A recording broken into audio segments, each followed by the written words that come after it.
Welcome back to a faction overview. This time around, we're looking at the Anglo-Danes. This is JP, and I've got Gary here on the line with me. We're going to start off, this is going to be two sections. We're going to start off looking at the equipment options for the Anglo-Danes from the Age of Vikings. Then we're going to have a little chat about what geographic areas and time periods this covers.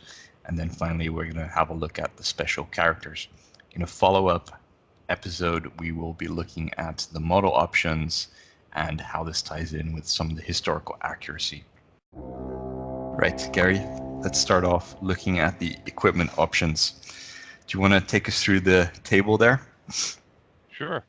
Well, it's fairly limited for this one, so that's it's fairly straightforward. So the warlord has to take a heavy weapon, the Dane axe in this case. Fairly fitting for the culture and period. Hearthguards have an option of regular melee weapons or heavy weapons. The warriors are simply regular weapons, and then levies have bows or slings. Yeah, so you're saying that this is somewhat accurate. This is kind of in line with the equipment they had available to them during this period, more or less. More or less, yeah. I think, as we'll chat about a bit later, there's a few different time periods covered by the Anglo-Danes, but certainly if we take the later end, after Canute introduces the Huscarls, then the Dane axe is not only sort of the most fearsome weapon, but it's probably the most synonymous with the culture. It very rapidly becomes an English weapon, so it's quite appropriate that the warlords use them as well as the Huscarls. So during this time period, the warlord would actually be getting into combat, and he wouldn't just be hanging back, right? Yeah, absolutely. So this is a time period where you're very much about leading from the front as a good example. It's not like later on where you have more organized armies, where you have people fighting for countries or other sorts of causes. Instead they're fighting for the warlord. So they're not going to follow you into battle if you hang about at the back directing them. So it's very important to be seen at the forefront, leading your troops. And part of the Huscarls' sort of mythos or ethos is about how they how they're supposed to guard their lord to the death or die avenging them. So your lord goes down on the field, you have to then stand around his body and fight until either there's no enemies left or there's none of you left. So it's one of the sort of heroic ideals. So would this be for the kings, or would this also be something some lesser nobles would be able to afford and go into battle with? It would be for pretty much anyone in the nobility. It wouldn't just be exclusive to the king. So Huscarls are essentially just professional warriors. So Carl is basically a term for it gets tricky actually. There's two types of Carl. There's the Norse Carl and the English Carl.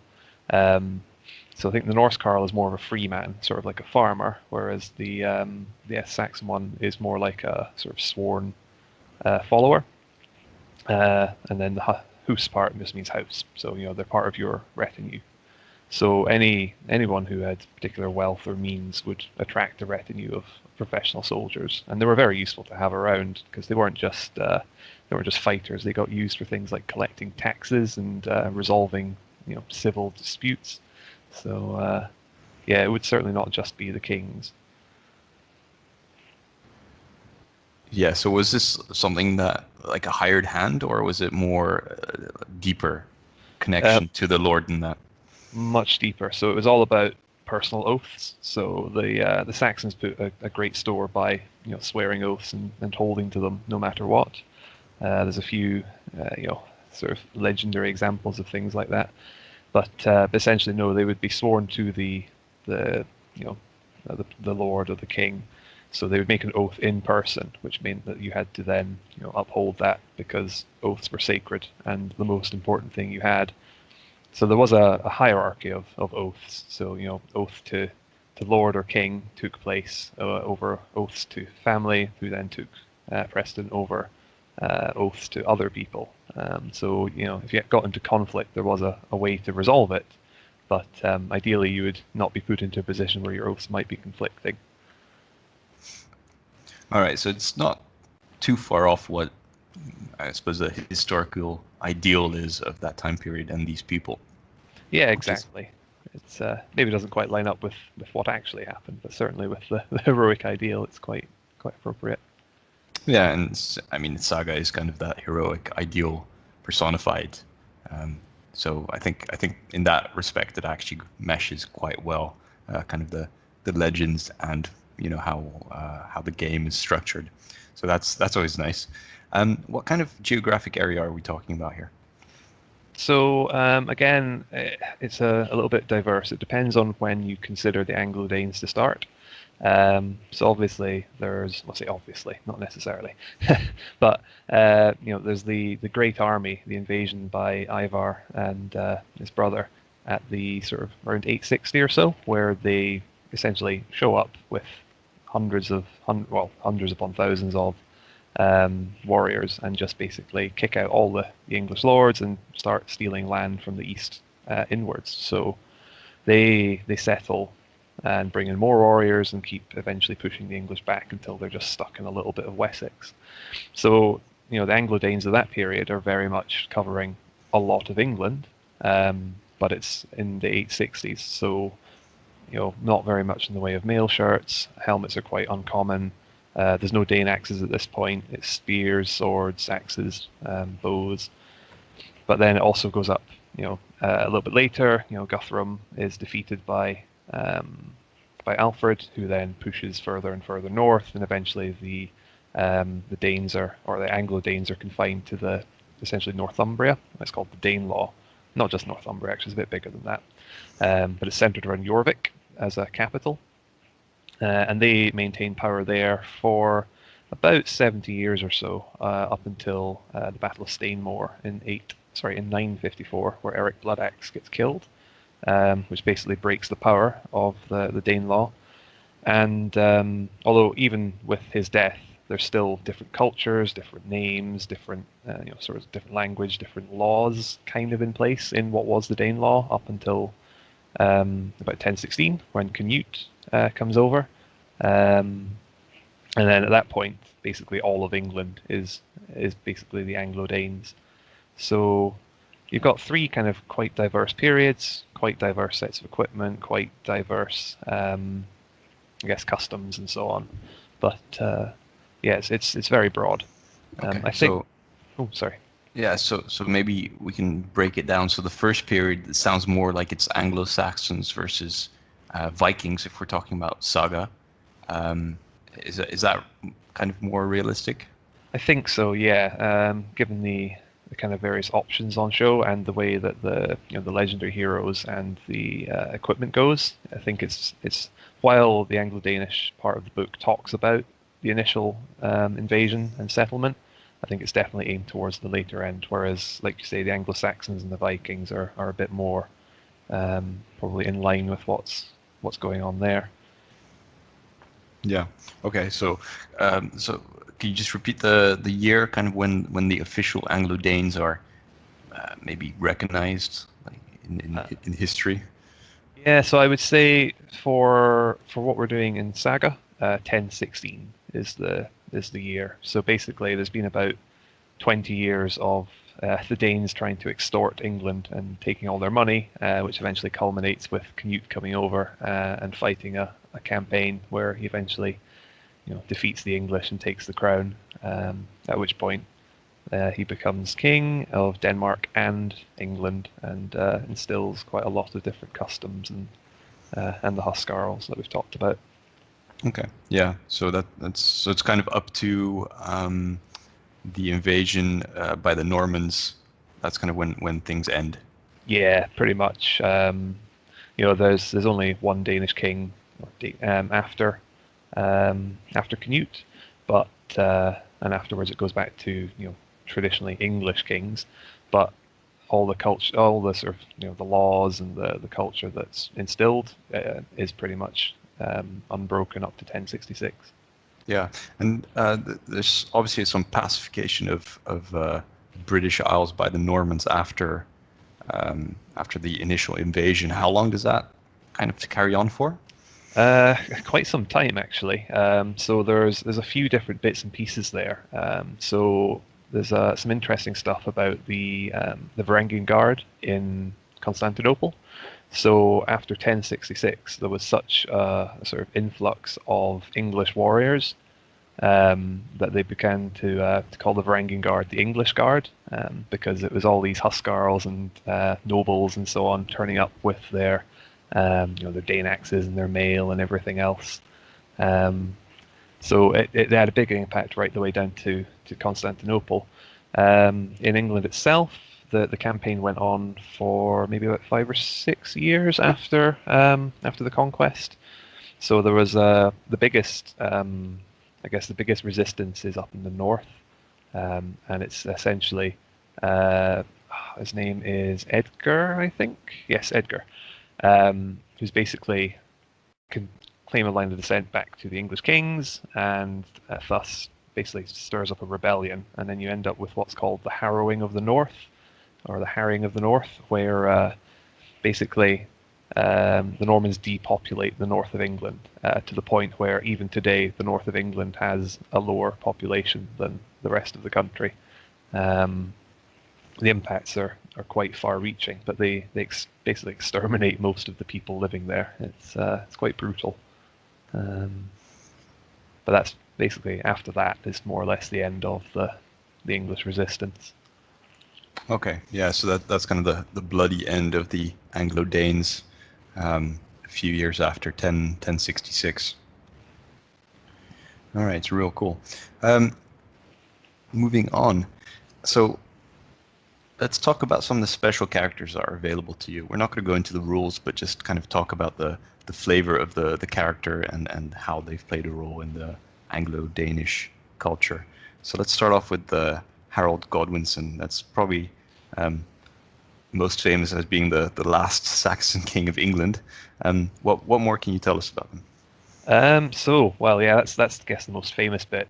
So Harold's an interesting character. He's son of Godwin, as his name gives away, who was one of the English earls, and basically he was jockeying for the crown for a long time. You know, when Edmund the Confessor was, Edward the Confessor was still king. So he did a lot of politicking, essentially, wandering around, speaking to different people, and quite interestingly, he ends up in Normandy. So he's on a boat with some of his followers, and they get shipwrecked, and they get rescued by the Normans. He spends some time in the court of William, who wasn't the conqueror at that point. He was known as William the Bastard because his parents were unmarried. And he went on campaign with them. So they basically they fought a small campaign. So Harold and his Huscarls took the vanguard in a few battles, demonstrated the power of the Dane axe to the Normans, impressed them quite a lot, which also played a part in the conquest a few years later because they knew what they were up against and how to avoid it. And essentially at that time there was a little bit of no one's entirely sure what happens. William claims at the time that Harold promised the king of the crown of England to him, but he might have said that just because he wanted to legitimize himself. But no, Harold's quite interesting. Eventually he comes back to England. Edward dies, and he manages to take the crown, which upsets William and kicks into events that culminate in the conquest. So, yeah, kind of a bit of a sad end. But 1066 is quite an impressive year for him because essentially he gets wind that the Normans are coming, so he brings his army south and he waits. And then it turns out that Harold Hardrada shows up in the north, fights at the Battle of Fulford near York, sacks it. So the Anglo-Saxon army rushes north, encounters Harold's army at Stamford, defeats them, and then gets news that the Normans have actually come across the sea. And so I think it's September I want to say 19th.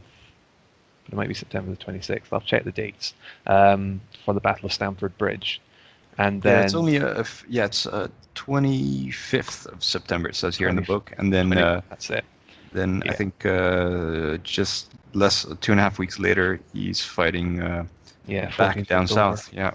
That's the one. Yeah. So it's 19 days, not the 19th of September. So it was 19 days. So basically, they marched an entire army, having marched from the south of England to the north, back down from York to Hastings, within 19 days, whole army, and then fought a battle. So it's quite spectacular what he managed to do at the end of it. So. And not only that, but a lot of his spearsmen left as well, because they'd spent time in the south and in the north, and at that point their service to the king was over, so they could go back home to the fields. So he ended up actually almost winning the Battle of Hastings against a numerically far superior force with an army that had basically spent the last 2 months marching and fighting. So kudos to him for what he managed to do and what he almost managed to do. And if it hadn't been for the, I guess, excitement of his feared chasing the Normans down the hill, that they did a feinted retreat, then it might have gone very differently. Yeah, so he's the one that got shot in the eye by an arrow, right? Allegedly. Allegedly, yeah. No one's quite sure. So on the Bayeux Tapestry, there is basically Harold with an arrow in his eye, and no one can quite agree whether he was actually shot in the eye or whether he was, that's just a metaphor for being killed and losing the crown. But yeah, kind of a sad end. He ended up being buried in an unmarked grave. Yeah, not great for the last Saxon king of England. Yeah, so it's definitely kind of combines the whole thing that the kings were fighting in the front line and were very active. So that kind of represents that's kind of the saga spirit. All right, real cool. So Canute the Great. Let's talk about him. So why is he great? Well, he's great because he was the first person to unite Denmark and England, and pretty much one of the last, to be honest, as well. No one's ever quite managed to do it since. So basically, he was son of Sweyn Forkbeard, who was a Danish king who had designs on the English crown, but didn't ever manage to actually take it. So there was essentially. I'm trying to think of it. I'm just going to put the timeline in order here. But Sweyn invades in about 1000 AD, or 1002, in fact the book says, and essentially slaughters a bunch of the English army, but is eventually pushed back. And then that's, I think, alluded to earlier about the what's called Danegeld, and the Danes basically extorted the English for 14 years. Getting them to pay ever-increasing amounts of money, so like £2,000 of silver per year to stop the Danes from attacking, which was almost enough to bankrupt the country, but not quite. So Canute eventually managed to finish the job. He invaded in 1014. He had his small campaign and eventually managed to defeat them. 1016 he becomes king, and then he basically installs the Huscarls as the sort of prime military unit. He changes up some of the laws. He unites the entire country as well, because prior to this, the Danelaw still had some differences between the rest of England, and maintains kingship of both Denmark and England at the same time. So quite impressive. He's also the one with the famous story where he goes out to command the sea not to come back.